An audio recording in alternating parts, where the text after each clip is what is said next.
ಶ್ರೀಗುರುಭ್ಯೋ ನಮಃ. ಲಕ್ಷ್ಮೀಪದೇ ಪದಾಂಭೋಜಯುಗಂ ನತ್ವಾ ಗುರೋರಪಿ ಪ್ರಮಾಣಚಂದ್ರಿಕಾಂ ಕುರ್ಮೋ ಬಾಲಾನಾಂ ಬೋಧಸಿದ್ಧಯೇ. ಶ್ರೀಗುರುಭ್ಯೋ ನಮಃ. ಅಂದ್ರೆ ಇಲ್ಲಿ ಕೆಲವು ವಾಕ್ಯಗಳು ಸ್ಕಿಪ್ ಆಗಿದೆ, PDF ಅಲ್ಲಿ ಇಲ್ಲ, ಟೈಪಿಂಗ್ ಮಿಸ್ಟೇಕ್ಸ್ ಇದೆ. ಆದರೂ ನಾನು ವಾಕ್ಯ ಓದ್ತೀನಿ. ನಿನ್ನೆ ವ್ಯವಸಾಯ ಅನುವ್ಯವಸಾಯದ ಬಗ್ಗೆ ನೋಡಿದೀವಿ. ಹೌದು. ವ್ಯವಸಾಯ ಅಂದ್ರೆ ಅದು ಒಂದು ಜ್ಞಾನ. ಹಾ, ಇದು ಪುಸ್ತಕ ಹಾಗೆಂದ್ರೆ ಅದು ಒಂದು ಜ್ಞಾನ. ಇದು ಘಟ ಹಾಗೆಂದ್ರೆ ಅದು ಮತ್ತೊಂದು ಜ್ಞಾನ. ಹ್ಮ್ ಇದರಿಂದ ನಮಗೇನಾಯಿತು ಹಾಗೆಂದ್ರೆ ಆ ಆ ಜ್ಞಾನವನ್ನ ಅನುಸರಿಸಿ ಮತ್ತೊಂದು ಜ್ಞಾನ ಬರ್ತದೆ, ಒಟ್ಟಿಗೆ ಬರ್ತದೆ ಅದು. ಆದ್ರೆ ಫ್ರಾಕ್ಷನ್ ಆಫ್ ಸೆಕೆಂಡ್ ಅಲ್ಲಿ ಬಂದ್ಬಿಡುತ್ತದೆ ಅದು. ಹೌದು. ಆ ಅನುವ್ಯವಸಾಯ ಅಂದ್ರೆ ಏನು? ಈ ಘಟದ ಬಗ್ಗೆ ಜ್ಞಾನ ಜ್ಞಾನ. ನನಗಿದೆ. ನಾನು ಘಟವನ್ನ ಅರಿತವನಾಗಿದ್ದೇನೆ, ಆ ಜ್ಞಾನವು ಬರುತ್ತದೆ.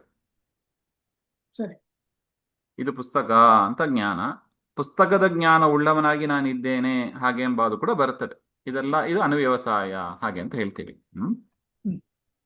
ಪ್ರಕೃತ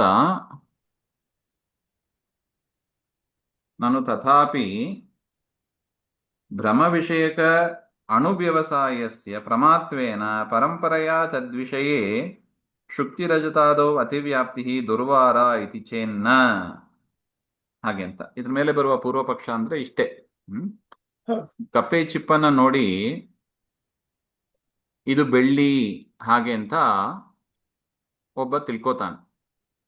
ಅದು ಭ್ರಮೆ. ಅದು ಭ್ರಮೆ ಅಂದ್ರೆ ತಪ್ಪಾಗಿ ತಿಳಿಯೋದು ಅಂತ ಅರ್ಥ. ನೋಡಿ, ನಾನು ತಥಾಪಿ ಭ್ರಮ ವಿಷಯಕ ಅನುವ್ಯವಸಾಯಸ್ಯ ಅಂದ್ರೆ ಅವನಿಗೆ ನಾವು ಹೇಗೆ ನೋಡಿದೀವಿ, ಇದು ಘಟ ಎನ್ನುವ ಜ್ಞಾನ ಉಳ್ಳವನಿಗೆ ನಾನಿದ್ದೇನೆ ಹಾಗೆ ಅಂತ ಅನುವ್ಯವಸಾಯ ಅಂತ. ಅದೇ ತರ ಕಪ್ಪೆ ಚಿಪ್ಪನ್ನ ನೋಡಿ ಇದು ಬೆಳ್ಳಿ ಎನ್ನುವ ಜ್ಞಾನ ಉಳ್ಳವನಾಗಿದ್ದೇನೆ ಅಂತ ಅವನು ತಿಳ್ಕೊಂಡಿದ್ದಾನೆ. ಅದರಿಂದ ಅದು ವಾಸ್ತವಿಕ ಅಲ್ಲ. ನಾನು ಬೆಳ್ಳಿ ಜ್ಞಾನ ಉಳ್ಳವನಾಗಿದ್ದೇನೆ ಎಂಬುದು ವಾಸ್ತವಿಕ ಅಲ್ಲ. ಅದು ಯಾಕೆ? ಬೆಳ್ಳಿ ಇಲ್ಲವೇ ಇಲ್ಲ ಅಲ್ಲಿ. ಸೊ ಅದರಿಂದ ಬೆಳ್ಳಿಯ ಜ್ಞಾನ ಉಳ್ಳವನಾಗಿ ಇದ್ದೇನೆ ಎಂಬುದು ಅನುವ್ಯವಸಾಯ.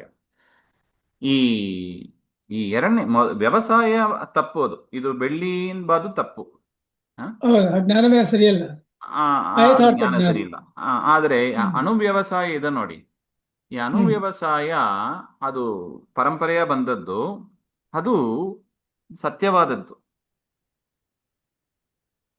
ಯಾಕೆಂದ್ರೆ ಅವನಿಗೆ ಬೆಳ್ಳಿ ಅಂತೆ ಕಂಡಿದೆ ಅದು.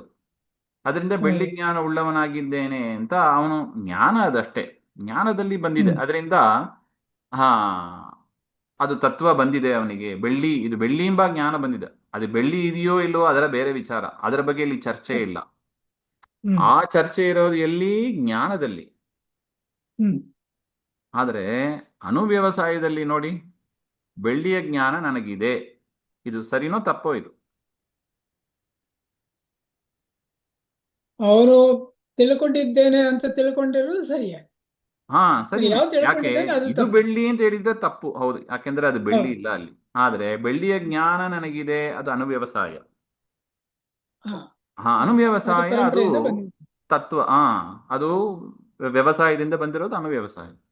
ಅದರಿಂದ ಇದು ಬೆಳ್ಳಿ ಎಂಬುದು ತಪ್ಪು, ಹೌದು, ಒಪ್ಕೋತೀವಿ, ಅದು ಭ್ರಮೆ ಅದು. ಆದ್ರೆ ಅನುವ್ಯವಸಾಯ ಇದೆ ನೋಡಿ, ಬೆಳ್ಳಿಯ ಜ್ಞಾನ ನನಗಿದೆ ಹಾಗೆ ಅಂತ, ಅದು ತತ್ವವಾದದ್ದು. ಅದರಿಂದ ಅತಿವ್ಯಾಪ್ತಿ ಅಲ್ಲಿಗೆ ಬಂತು ಹಾಗೆಂತ ಅವ್ರದ್ದು ಆಕ್ಷೇಪ. ನೋಡಿ, ಸ್ವಲ್ಪ ಸೂಕ್ಷ್ಮವಾಗಿ ವಿಚಾರ ಮಾಡಬೇಕು. ಹಾಗೆ ಅಂತ ಹೇಳಿದ್ರೆ ಇತಿ ಚೇನ್ನ, ಆ ರೀತಿಯಾಗಿ ಹೇಳಲಿಕ್ಕೆ ಬರೋದಿಲ್ಲ ಹಾಗೆ ಅಂತ. ಅಲ್ಲೂ ಕೂಡ ಅತಿವ್ಯಾಪ್ತಿ ದೋಷ ಬರೋದಿಲ್ಲ ಹಾಗೆ ಅಂತ ಅದರ ಅಭಿಪ್ರಾಯ. ಯಾಕೆ ಹಾಗೆಂದ್ರೆ ಪ್ರತೀತ್ಯಂತರ ಅವ್ಯವಧಾನೇನ ಪ್ರಮಾ ವಿಷಯತ್ವಸ್ಯ ಲಕ್ಷಣತ್ವ ಹಾಗೆ. ಅಂದ್ರೆ ನಾವು ತತ್ವ ಅಂತ ಯಾವುದನ್ನು ಹೇಳ್ತೀವಿ? ಒಂದು ವಸ್ತುವಿನ ಜ್ಞಾನ ನಮಗೆ ಬರಬೇಕು. ಅದು ಹೇಗಿರಬೇಕು? ಅವ್ಯವಧಾನೇನ. ಪರಂಪರೆಯ ಬಂದದ್ದಲ್ಲ. ಅದನ್ನು ನೋಡಿದ ಕೂಡಲೇ ನಮಗೆ ಬರಬೇಕು. ಅದನ್ನು ನಾವು ತತ್ವ ಅಂತ ಕರಿತೀವಿ. ಪರಂಪರೆಯ ಬಂದದ್ದಲ್ಲ ಅಂತ ಅದರ ಅಭಿಪ್ರಾಯ. ಈಗ ನೋಡಿ, ಇದು ಬೆಳ್ಳಿ, ಬೆಳ್ಳಿಯ ಜ್ಞಾನ ಉಳ್ಳವನಾಗಿದ್ದೇನೆ ಹಾಗೆಂಬ ಅದು ಸಾಕ್ಷಾತ್ತಾಗಿ ಬಂತು, ಪರಂಪರೆಯ ಬಂತು. ಹ್ಮ್. ಪರಂಪರೆಯ ಬಂತು. ಇದು ಬೆಳ್ಳಿ ಅಂತ ಹ, ಮೊದಲು ಜ್ಞಾನ ಬಂತು. ಬೆಳ್ಳಿ ಜ್ಞಾನ ಉಳ್ಳವನಾಗಿದ್ದೇನೆ ಅಂತ ಪರಂಪರೆಯ ಬಂತು. ಸಾಕ್ಷಾತ್ ವ್ಯವಧಾನ ಗ್ಯಾಪ್ ಇದೆ ನೋಡಿ, ಹೌದು. ಮಧ್ಯದಲ್ಲಿ ಇದು ಬೆಳ್ಳಿ ಅಂತ ಒಂದು ಜ್ಞಾನ ಬಂದು ತದನಂತರ ಬಂತು. ತಿಳಿಯೋದಕ್ಕೂ ತಿಳಿದಿದ್ದೇನೆ ಅಂತ ತಿಳಿಯೋದಕ್ಕೂ ಸ್ವಲ್ಪ ಗ್ಯಾಪ್ ಹಾ, ಇದೆ. ಪರಂಪರೆ ಆಯ್ತು ಅದು. ಹೌದು. ವ್ಯವಧಾನ ಬಂತು, ಗ್ಯಾಪ್ ಬಂತು. ಆದರೆ ನಾವು ತತ್ವ ಅಂತ ಯಾವುದು ಹೇಳ್ತೀವಿ ಹಾಗೆಂದ್ರೆ ಪ್ರಮಾ ವಿಷಯತ್ವ. ಹಾಗೆ ಅಂತ ನಾವು ಯಾವುದನ್ನು ಹೇಳ್ತೀವಿ? ಪ್ರತೀತಿ ಅಂತರ ಪ್ರತೀತ್ಯಂತರ ಅವ್ಯವಧಾನೇನ. ಅದು ಸಾಕ್ಷಾತ್ತಾಗಿರ್ಬೇಕೇ ಹೊರತು ಪರಂಪರೆಯಾಗಿ ಇರೋದನ್ನ ನಾವು ಇಲ್ಲಿ ತತ್ವ ಅಂತ ಕರೆಯೋದಿಲ್ಲ. ನೋಡಿ, ತತ್ವ ಅಂದ್ರೆ ಹೌದು. ಏನು ಅಂತ ಎಷ್ಟು ಅದನ್ನ ಡಿಫೈನ್ ಮಾಡೋದ್ರಲ್ಲಿ ತೊಂದರೆಗಳಿದೆ ನೋಡಿ. ಹ್ಮ್. ಸೊ ಅದರಿಂದ ಒಟ್ಟು ಏನಾಯ್ತು, ನಾವು ಯಾವ ತತ್ವ ಅಂತ ಕರಿತೀವಿ ಅದು ಸಾಕ್ಷಾತ್ತಾಗಿ ಬರಬೇಕು, ಪರಂಪರೆಯಾಗಿ ಪರಂಪರೆ ಅಲ್ಲ. ಅನುವ್ಯವಸಾಯ ಮೂಲಕ ಹ್ಮ್. ಬರೋದನ್ನ ನಾವು ಇಲ್ಲಿ ಲಕ್ಷಣ ಮಾಡ್ತಾ ಇಲ್ಲ. ಹಾಗೆ ಅಂತ ಅದರ ಅಭಿಪ್ರಾಯ. ಹ್ಮ್. ಸರಿ. ಇನ್ನು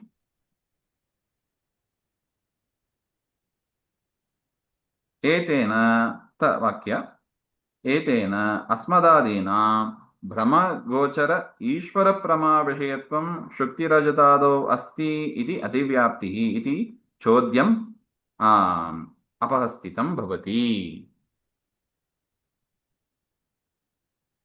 ಅಂದ್ರೆ ಇದ್ರ ಮೂಲಕ ಈ ಒಂದು ವಿಚಾರ ಅವ್ಯವಧಾನವಾಗಿ ಇರಬೇಕು ಎಂಬ ಅದು ನಮ್ಮ ಜ್ಞಾನ ಬಿಟ್ಟು ಬಿಡೋಣ. ಈಶ್ವರನ ಹ್ಮ್. ಜ್ಞಾನ ಏನು? ಈಶ್ವರನ ಜ್ಞಾನ ನಿಯಮೇನ ಅದು ಪ್ರಮಾಣೆ, ಅಲ್ಲಿ ಭ್ರಮ ಇಲ್ಲವೇ ಇಲ್ಲ. ಹೌದು, ಯಾವಾಗ್ಲೂ ಯಥಾರ್ಥ ಜ್ಞಾನವೇ, ಹಾ, ಅಂದ್ರೆ ಭ್ರಮಾಜ್ಞಾನ ಇಲ್ಲ. ಹಾ, ನಾವು ಬೇಕಾದ್ರೆ ಕಪ್ಪೆ ಚಿಪ್ಪಿನಲ್ಲಿ ಬೆಳ್ಳಿ ತಪ್ಪಾಗಿ ತಿಳಿಬಹುದು, ಆದರೆ ಹೌದು. ಪರಮಾತ್ಮ ಅದನ್ನ ಸರಿಯಾಗಿ ತಿಳಿದಿದ್ದಾನಲ್ಲ, ಅದರಿಂದ ಹ್ಮ್. ಅಲ್ಲಿ ಅತಿವ್ಯಾಪ್ತಿ ಬಂತು. ಪರಮಾತ್ಮನ ಜ್ಞಾನದಲ್ಲಿ ಅತಿವ್ಯಾಪ್ತಿ ಬಂತು. ಹಾಗೆ ಅಂತ ಹೇಳೋಣವೇ? ಹಾಗೆಂದ್ರೆ ಅಲ್ಲೂ ಕೂಡ ಇದೇ ಉತ್ತರ.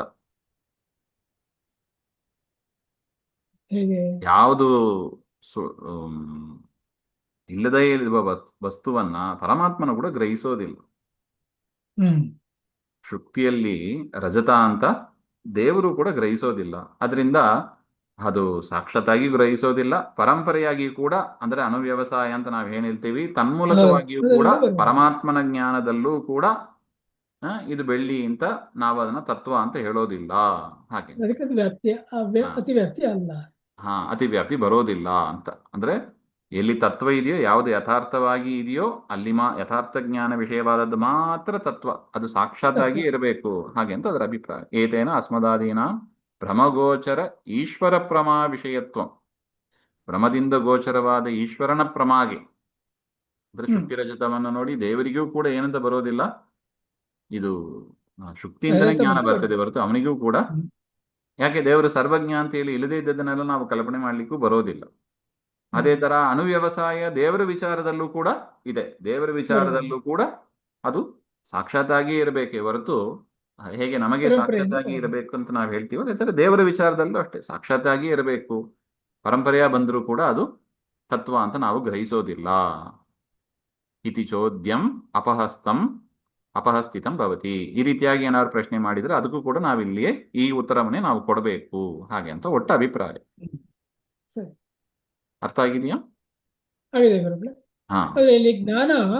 ಅನುಜ್ಞಾನದಿಂದ ಬರೋ ಹಾಗಿದ್ರೆ ಅದನ್ನ ಯಾಕೆ ಒಪ್ಕೊಳ್ಳೋದಿಲ್ಲ? ಅಂದ್ರೆ ಯಾವುದು? ಜ್ಞಾನ ಪರಂಪರೆಯಿಂದ ಬರುವಾಗ ಬದಲಾವಣೆ ಆಗಬಹುದು ಅನ್ನೋ ಸಾಧ್ಯತೆಯಿಂದನಾ? ಹಾ, ಅಲ್ಲ, ಇಲ್ಲಿ ನಾವು ತತ್ವ ಅಂತ ಹೇಳೋದು ಒಂದು ಆ ಪದಾರ್ಥ ಅಲ್ಲಿ ಇರಬೇಕು. ಹೌದು. ಪದಾರ್ಥ ಅಲ್ಲಿ ಇರಬೇಕು. ಎರಡನೇದು ನಾವು ವಾಸ್ತವಿಕವಾಗಿ ಅದನ್ನ ನಾವು ಸಾಕ್ಷಾತ್ತಾಗಿ ಗ್ರಹಿಸಬೇಕು. ಅಂಥದನ್ನ ಹ್ಮ್. ಮಾತ್ರ ನಾವಿಲ್ಲಿ ತತ್ವ ಅಂತ, ಸ್ಕೋಪ್, ಆ ಬೌಂಡ್ರಿ ಹ್ಮ್. ಅಷ್ಟೇ, ತತ್ವದ ಬೌಂಡ್ರಿ ಅಷ್ಟೇ. ಮನಸ್ಸಿನಲ್ಲಿ ಸಾವಿರಾರು ವಿಚಾರ ನೋಡಿ, ಅದೆಲ್ಲ ಮನಸ್ಸಿನ ವ್ಯಾಪಾರ, ಅನುಮಾನದ ವ್ಯಾಪಾರ, ಅದು ಬೇರೆ ವ್ಯಾಪಾರ ಆಗ್ಬಿಡುತ್ತದೆ. ಅದು ಮನಸ್ಸಿನಲ್ಲಿ ನಾವು ಹ್ಮ್. ಸಾವಿರಾರು ವಿಚಾರ ಹ್ಮ್. ಮಾಡಬಹುದು, ಎಲ್ಲವನ್ನು ತತ್ವ ಅಂತ ಹೌದು. ಹೇಳಲಿಕ್ಕೆ ಆಗ್ತದಾ? ಹಾ. ನೋಡಿ, ಮನಸ್ಸಿಗೆ ಆಕಾಶದ ಕೊಂಬು ಅಂತ, ಆಕಾಶದ ತಾವರೆ, ಅಥವಾ ಹ್ಮ್. ಹ್ಮ್. ಏನೋ ವಿಚಾರ ನಾವು ಕಾಣ್ಬೋದು, ಇಮ್ಯಾಜಿನೇಷನ್. ಕನಸಿನಲ್ಲಿ ಬರೋದು ಅಂತ ಹಾ. ಇಟ್ಟುಕೊಳ್ಳೋಣ. ಕನಸಿನಲ್ಲಿ ಹೌದು. ಬರೋದ್ರ ನಾವು ಹೆಂಗೆ ಹೇಳಲಿಕ್ಕೆ ಆಗ್ತದೆ? ಅದರಿಂದ ಹೌದು. ಅದನ್ನೆಲ್ಲ ನಾವು ತತ್ವ ಅಂತ ಇಲ್ಲಿ ಹೇಳಲಿಕ್ಕೆ ಹೊರಟದಲ್ಲ. ಮತ್ತೆ ತತ್ವ ಅಂದ್ರೆ ಸರಿ. ಏನು ಹಾಗೆಂದ್ರೆ ಅದೇ ಸಾಕ್ಷಾತ್ತಾಗಿ ಪ್ರತ್ಯಕ್ಷ ಅನುಮಾನ ಆಗಮದಿಂದ ಯಾವುದು ಗೋಚರವಾಗ್ತದೆ. ಜ್ಞಾನಕ್ಕೆ, ಯಥಾರ್ಥ ಜ್ಞಾನಕ್ಕೆ ಯಾವುದು ವಿಷಯವಾಗಿದೆ ಅದು ಹಾ ಅದು ತತ್ವ. ಹಾ ಪ್ರಕೃತದಲ್ಲಿ ಅದನ್ನೇ ತತ್ವ ಅಂತ, ತತ್ವದ ಒಂದು ಬೌಂಡ್ರಿ ಆಗ್ತೀವಿ. ಯಾಕೆಂದ್ರೆ ಮುಂದೆ ತತ್ವದ ಹ್ಮ್ ಮೇಲೆ ವಿಚಾರ ಮಾಡ್ಲಿಕ್ಕೆ ಇದೀವಿ. ತತ್ವದ ವಿಭಾಗ ಹೌದು. ಎಷ್ಟು ಹಾಗೆ ಅಂತೆಲ್ಲ ಅದ್ರ ಮೇಲೆ ವಿಭಾಗ ಪ್ರಮೇಯದ ಮುಂದೆ ಬಗ್ಗೆ ಎಲ್ಲ ಮಾಡ್ಲಿಕ್ಕೆ ಇದ್ವಿ. ಹೇಳಿದೆ. ಹಾ ಹ್ಮ್ ನೋಡಿ, ಇದು ಇನ್ನೊಂದು ಯಾತಕ್ಕೆ ಹೇಳ್ತಾರೆ ಅಂದ್ರೆ, ಬೇರೆಯವರಿಗೆ ತತ್ವ ಅಂದ್ರೆ ಏನು ಅಂತ ಡಿಫೈನ್ ಮಾಡೋದ್ರಲ್ಲೇ ಕಷ್ಟ ಇದೆ. ಹೌದು. ಇನ್ನು ಪ್ರಪಂಚದಲ್ಲಿ ತತ್ವದ ವಿಭಾಗ, ಪ್ರಪಂಚದಲ್ಲಿ ಎಷ್ಟು ತತ್ವ ಇದೆ ಹಾಗೆ ಅಂತ ಏನ್ ವಿಭಾಗ ಮಾಡ್ತಾರೆ ಅವರು? ತತ್ವದ ಬಗ್ಗೆ ಗೊತ್ತಿಲ್ಲದೆ ಇದ್ದಾಗ ಹಾ ಬಹಳ ಕಷ್ಟ. ಡೆಫಿನೇಷನೇ ಸರಿಯಾಗಿ ಹ್ಮ್ ಗೊತ್ತಿಲ್ಲ, ಇನ್ನು ಹ್ಮ್ ಕ್ಲಾಸಿಫಿಕೇಶನ್ ಹೇಗೆ ಮಾಡ್ತಾರೆ ಅವರು? ಹ್ಮ್ ನಮ್ಮಲ್ಲಿ ಹಾಗಿಲ್ಲ ನೋಡಿ, ತತ್ವ ಅಂದ್ರೆ ಇದು, ಅಲ್ಲಿ 24 ತತ್ವ ಇದೆ ಹಾಗೆ ಅಂತೆಲ್ಲ ನಾವು ಕ್ಲಾಸಿಫೈ ಮಾಡ್ತೀವಿ. Yeah. ಹ್ಮ್ ಆ ದೃಷ್ಟಿಯಿಂದಲೂ ಕೂಡ ಬೇರೆಯವರು ಮಾಡಿದ ತತ್ವದ ಒಂದು ಪರಿಷ್ಕಾರ ಅದು ಸರಿಯಲ್ಲ ಹಾಗೆ ಅಂತ ಅದರ ಅಭಿಪ್ರಾಯ. ಅರ್ಥ ಉಕ್ತರೀತ್ಯ ಆಗಿದೆ ಮತ್ತೆ. ಉಕ್ತರೀತ್ಯ ಹ್ಮ್ ಉಕ್ತಚೋದ್ಯ ಪರಿಹಾರ ಸಂಭವಾತ್. ಮೇಲೆ ಹೇಳಿದ ರೀತಿಯಲ್ಲಿ ನಾವು ತರ್ಕದ ರೀತಿಯಲ್ಲೇ ಇದೆಲ್ಲದಕ್ಕೂ ಕೂಡ ನಾವು ಪರಿಹಾರವನ್ನ ಕಂಡುಕೋಬೇಕು ಹಾಗೆ ಅಂತ ಒಂದು ಮಾರ್ಗದರ್ಶನವನ್ನ ಮಾಡಿದ್ದಾರೆ. ಇನ್ನು ನಾನು ಅಥಾಪಿ ಅಭಾವೇ ಅತಿವ್ಯಾಪ್ತಿ ಅಂತ ಅಭಾವದ ವಿಚಾರವನ್ನ ಹೇಳ್ತಾರೆ, ಅದನ್ನ ಮತ್ತೆ ನೋಡೋಣ. ಶ್ರೀಮಧ್ವಾಂತರ್ಗತ ಶ್ರೀಕೃಷ್ಣ ಅರ್ಪಣಮಸ್ತು. ಶ್ರೀ ಹರಿಯೇ ನಮಃ.